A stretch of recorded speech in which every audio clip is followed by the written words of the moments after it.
তো আজকে আমরা আবার শুরু করব পরের যে টপিক, অর্থাৎ এমসিকিউ এর যে বিভিন্ন ক্লাসগুলো হচ্ছিল, তো তার একটা ক্লাস।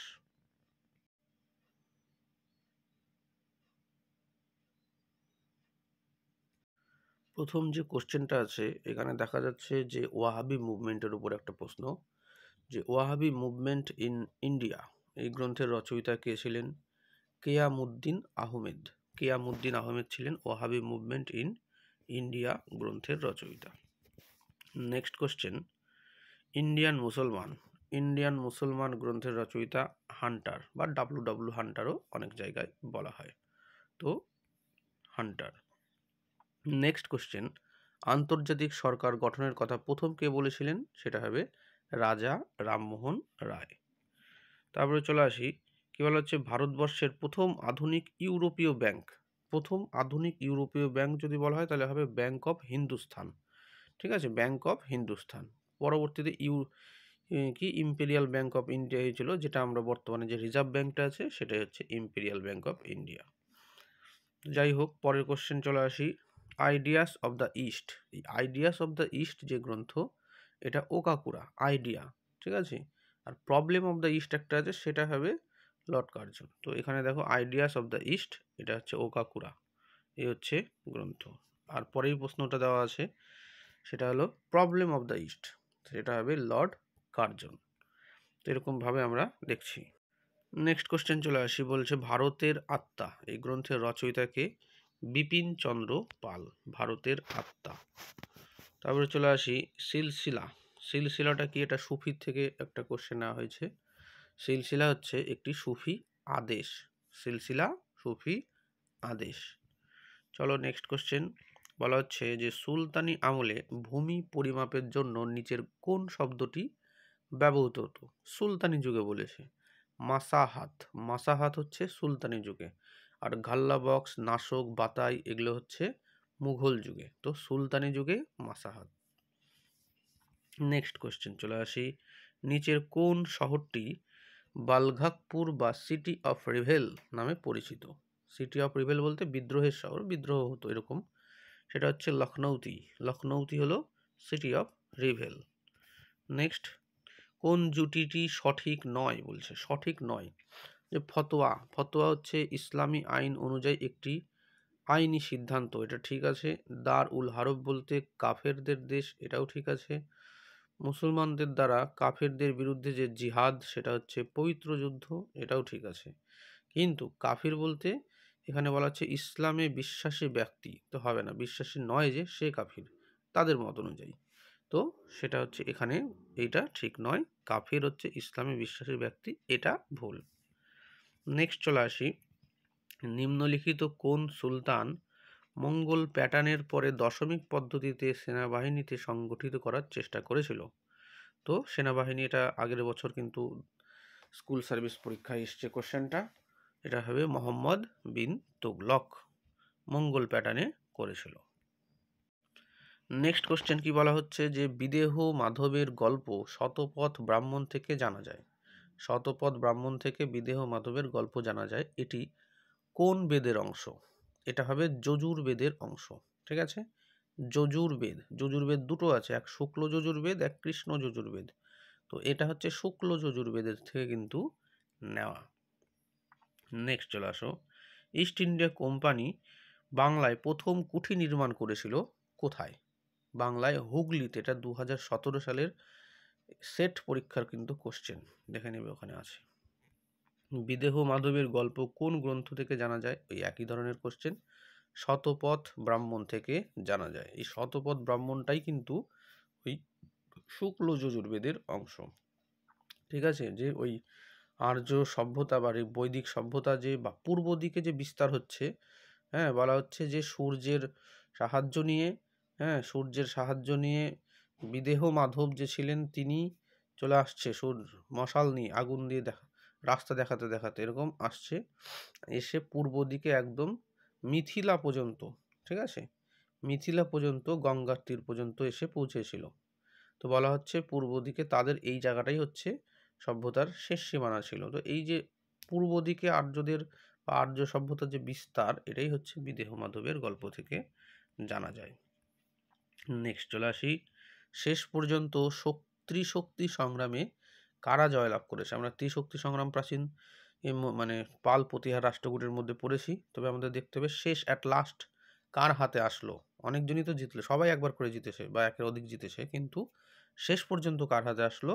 প্রতিহারের হাতে। প্রতিহাররা শেষ পর্যন্ত জয়লাভ করেছে। নেক্সট বলছে, গৌতম বুদ্ধ, মহাবীর এবং মাঙ্গলিপুত্র গোশাল নিম্নের কার সমসাময়িক ছিলেন?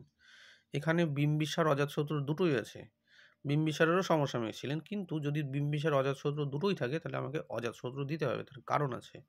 তার কারণটা হচ্ছে সমসাময়িক, যে বিম্বিসার মারা যাওয়ার পরেও এরা বেঁচে ছিল, তখন ছিল অজাতশত্রু, তো সেই কারণে অজাতশত্রু হচ্ছে উত্তর। নেক্সট কি বলা হচ্ছে, নিচের কোনটি ভারতে ডাচ বসতি ছিল না?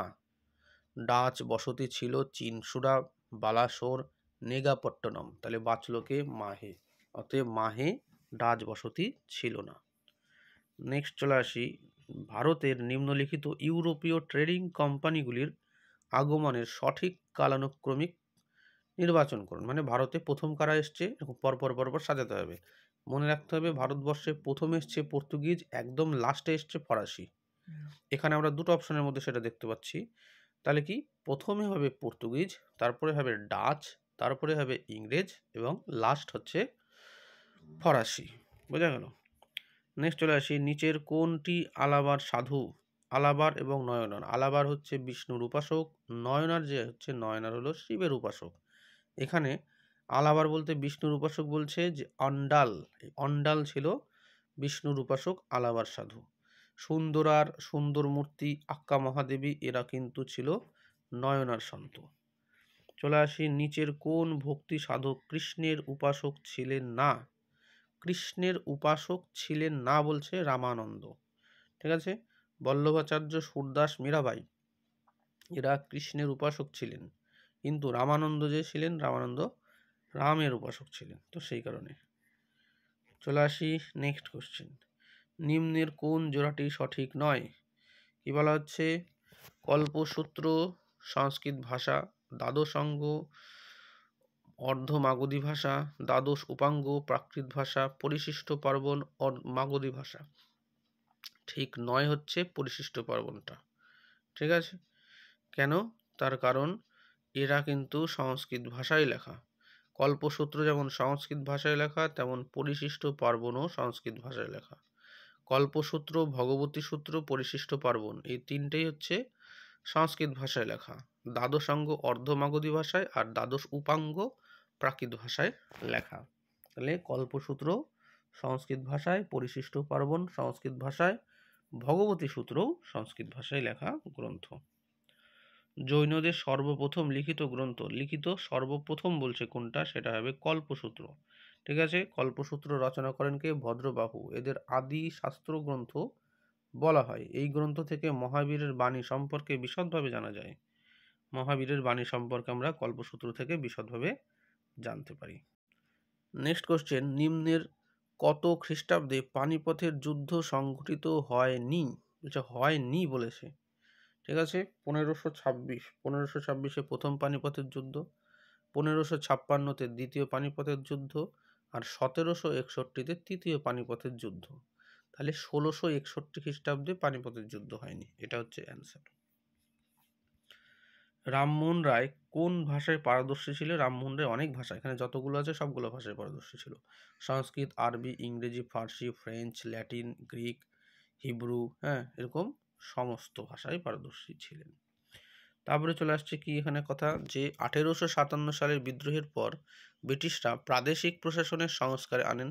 ভালো কথা, প্রাদেশিক প্রশাসনের সংস্কারের প্রেক্ষাপটে নিম্নলিখিত বক্তব্যগুলো সম্পর্কে বিবেচনা করতে হয়। তো প্রাদেশিক সম্পর্কে কি বলা হচ্ছে, এক, প্রদেশগুলিকে নির্দিষ্ট অনুদান প্রদানের ব্যবস্থা করা। 1882 সাল পর্যন্ত শেষ হয়ে গেছিল, যে আর অনুদান দেওয়া হবে না 1882 পর্যন্ত। আর কি, লর্ড মায়ো বা মেয়ো 1870 সালে কেন্দ্রীয় এবং প্রাদেশিক অর্থকে পৃথক করার উদ্দেশ্যে, পৃথক করার দিকে প্রথম পদক্ষেপ গ্রহণ করেছিল, কেন্দ্রীয় এবং প্রাদেশিক অর্থকে।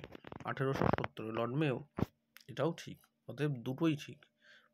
প্রদেশগুলিকে নির্দিষ্ট অনুদান প্রদানের যে ব্যবস্থা, সেটা 1882 খ্রিস্টাব্দে সেখানে শেষ করে দেওয়া হয়েছিল প্রদান করা। আর লর্ড মেও যে ছিল 1870 কেন্দ্রীয় এবং প্রাদেশিক অর্থ পৃথক করার দায়িত্ব। মানে প্রথম স্টেপটা আমরা কি দেখতে পাচ্ছি, যে কেন্দ্র এবং প্রদেশ এদের যে আর্থিক সাহায্য দেওয়ার ব্যাপারটা যে ছিল সেটাকে আলাদা করলো প্রথমে, 82-তে গিয়ে ওটা উঠিয়ে দিল, পুরো শেষ করে দেওয়া হচ্ছে। তো এই দুটোই ঠিক।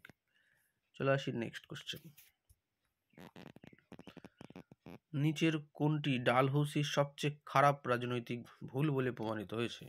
মানে রাজনৈতিক মানে ডালহৌসির কোনটা আর কি ভুল, ঠিক আছে, বিফল কোন স্টেপটা ছিল, সেটা হচ্ছে অযোধ্যাকে যে কুশাসনের অজুহাতে অযোধ্যাকে যে গ্রাস করেছিল, সেটা কিন্তু একটা ভুল ডিসিশন ছিল ডালহৌসির। কেন? সেটাকে কেন্দ্র করেই কিন্তু আমরা দেখতে পাচ্ছি 1857 বিদ্রোহ কিন্তু শুরু হয়েছিল। নেক্সট কি বলা হচ্ছে, নিচের মধ্যে কে 1857 সালে রোহিলখণ্ডের নেতা ছিলেন? 1857 রোহিলখণ্ডের নেতা ছিলেন হচ্ছে খান বাহাদুর খান। গান্ধীজির রাজনৈতিক গুরু ছিলেন গোপালকৃষ্ণ গোখলে, এবং গোপালকৃষ্ণ গোখলেকে কে গুরু হিসেবে মানতেন? গোপালকৃষ্ণ গোখলে মানে গোখলে কাকে গুরু হিসেবে মানতেন? মহাদেব গোবিন্দ রানাডেকে। তাহলে গান্ধীজির রাজনৈতিক গুরুকে, এটাও কোশ্চেন আসতে পারে, গোপালকৃষ্ণ গোখলে। আবার এরকম কোশ্চেন আসতে পারে গোপালকৃষ্ণ গোখলের গুরু কে ছিলেন, অর্থাৎ রাজনৈতিক গুরু, সেটা হবে মহাদেব গোবিন্দ রানাডে। আমি গঙ্গা নদীর পবিত্রতা বিশ্বাস করি না, এটা কার উক্তি? রসিক কৃষ্ণ মল্লিক। রসিক কৃষ্ণ মল্লিক এরা নব্যবঙ্গ গোষ্ঠীর কিন্তু সদস্য। ভারতের প্রথম ছাত্র সংগঠন কোনটা? এটাও হবে একাডেমিক অ্যাসোসিয়েশন, এটাও নব্যবঙ্গ গোষ্ঠীরই একটা কিন্তু অংশ। ঠিক আছে, তো মোটামুটি এরকমভাবে আমরা আজকের আলোচনাটা করলাম। তো এরকমভাবে মাঝে মধ্যে কিছু কিছু আমাদেরকে মক টেস্টের কিছু ব্যবস্থা করা আছে, তো আমাদেরকে এই ডেসক্রিপশনে লিঙ্কটা দিয়ে রাখবো। সেখানে কিন্তু পরীক্ষা খুব একটা দেরি আর নেই, এখন ভিডিও তেমন না করে এখন মক টেস্টগুলোই বেশি দেওয়ার চেষ্টা করতে হবে। ঠিক আছে, তো ওই কারণে ভিডিও তেমন এখন করছি না। দেখবে আমার পুরনো যে ভিডিওগুলো আছে প্রত্যেকটার কিন্তু ডেসক্রিপশনে মক টেস্টের লিঙ্ক দেওয়া থাকে, তো তোমরা সেই মক টেস্টের লিঙ্কটা কিন্তু থেকে মক টেস্টগুলো কিন্তু দিতে থাকো। অনেক মক টেস্ট কিন্তু তৈরি করা আছে, টপিক ওয়াইজ মক টেস্টও তৈরি করা আছে, জেনারেল মক টেস্টও তৈরি করা আছে।